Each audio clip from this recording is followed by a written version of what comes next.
So hello guys and welcome back to the channel. Today I'm going to show you how to assign tasks in Microsoft Planner.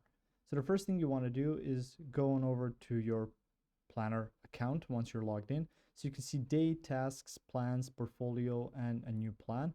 So through here you can go to my tasks and you will see the tasks that you have assigned to yourself or that have been assigned to you. If you go to my plans, you can open up only different plans that you've added here. You can see some plans that have been added overall. So let's just choose one of those. And you can see the option on any task to do. So you can even add different buckets, but the tasks will appear like this. So if you enter a task name, something like do the research.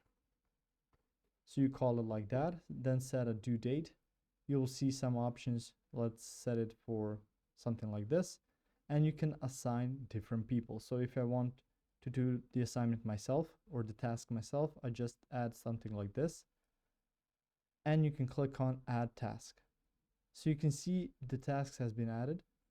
And you can see people. You can even add different people and more people than just one.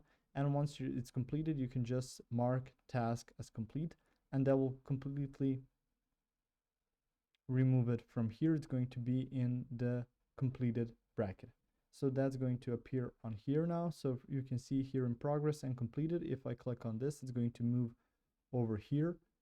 And after that, it's going to be done.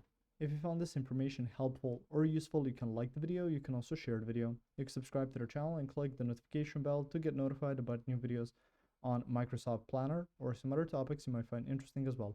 Thank you very much for watching this video, and as always, I will see you guys in the next one. Goodbye.